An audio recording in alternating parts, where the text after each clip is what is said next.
So anyway, I was thinking about conversations with my brother, and one we haven't discussed for quite some time. Well, I say quite some time, I don't mean like decades, I mean we've spoke about it in the past year or so. It's something that we used to get up to, and it's not really connected to motorbikes, or except very loosely.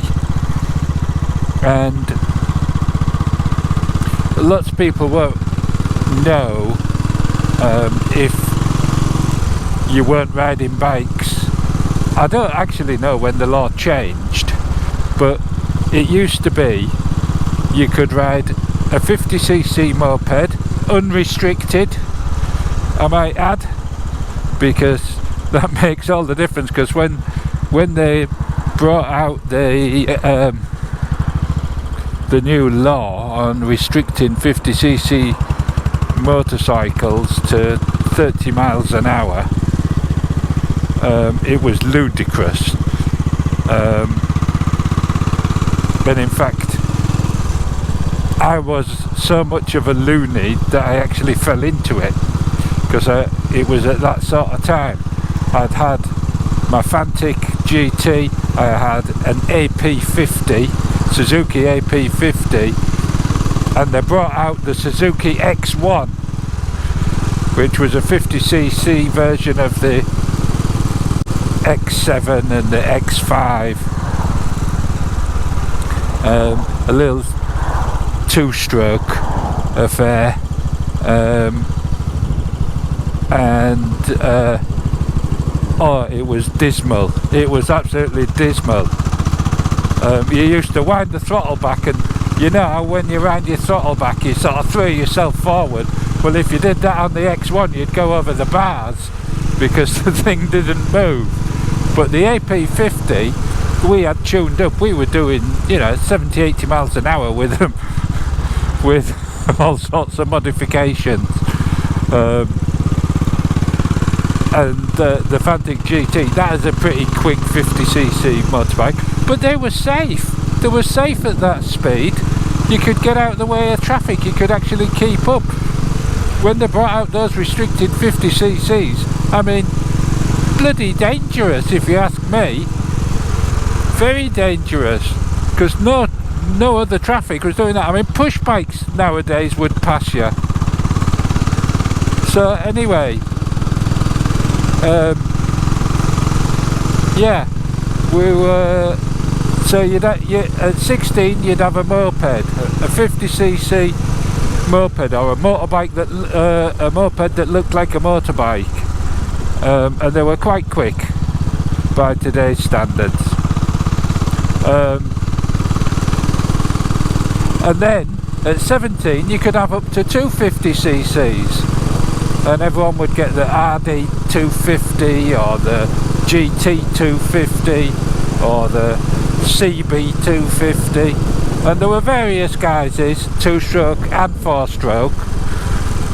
In fact, there was a 4-stroke 50cc Honda, and that was dismal as well. Not as dismal as the restricted ones, but the SS50, yeah, not that good. Anyway, so, and then you passed your test, and once you'd passed your motorbike test, so on a motorbike license you could ride a 3-wheeler, which meant that you could actually ride a Reliant Regal or a Reliant Rialto or whatever they were called. A little bit like the Only Fools and Horses van. Anyway, we used to call them plastic hamsters, and we had one or two. They were painted green and black like camouflage, and they had a stuffed hamster on the front like a Rolls-Royce Silver Lady, and we used to go off and do what we called manoeuvres, and we'd go off to Bransby Wood and camp out on a Saturday night with these three-wheelers all done up in camouflage.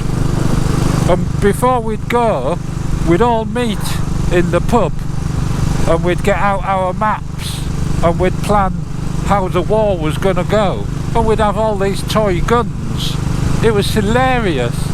It was such a laugh. I mean, if you tried to do that today, you'd get the SWAT team on you. Apart from anything, you wouldn't be allowed to have the toy guns, and that led to another discussion when we were talking about that. So we'd go out, camp out in all our army gear, but when we were kids, my dad made me and my brother some replica STEN guns. And when I say replica, you couldn't tell them from the real thing. And he made them out of steel in his garage. I mean, these things, they weighed a fair bit. Certainly as much as the real McCoy.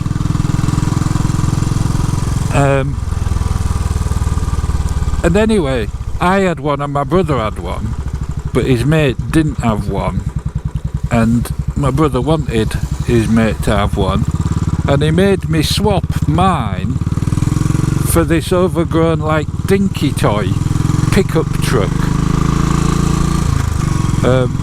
And I sort of wanted to, but I didn't, and I look back now and I just think, oh god, he really conned me on that one. And that led to us thinking about something else my brother did. And I don't know if you've seen my other video about the Tiger Cub and the BSA Bantam, and how we used to make gaskets out of cornflakes packets, or cereal packets, because other cereals are available, and then just put the box back with the shape of the gasket cut out. And one day I used to have Subbuteo. I don't know if I think it's made a bit of a comeback actually, and I went one day to get my Subbuteo to have a game of Subbuteo. And when I got the pitch,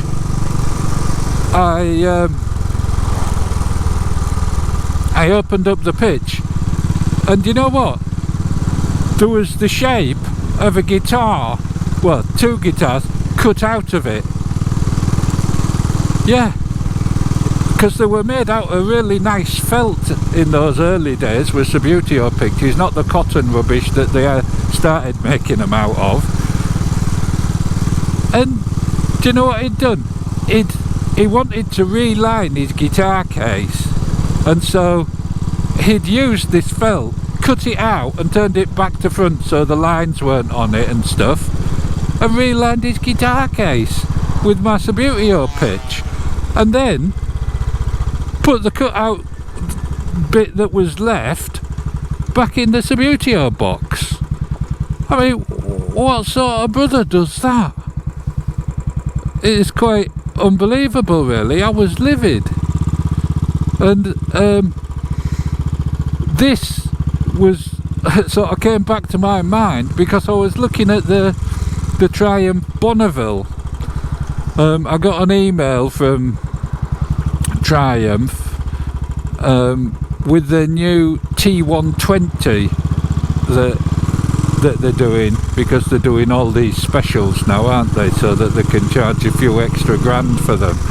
And anyway, the latest one is with Les Paul. Yeah, I don't know if you're a musician or not, but Les Paul make guitars, and they've done this T120, and I've got to say, it looks nice. It's one of the for me, it's one of the nicest special editions, and in quotes, you know, that they've done. But the link to Les Paul has got to be pretty tenuous. I don't know. I don't know. 1959 Les Paul with a Triumph Bonneville. I don't quite get it myself. But anyway, I love the bike. It's simply marvellous to look at.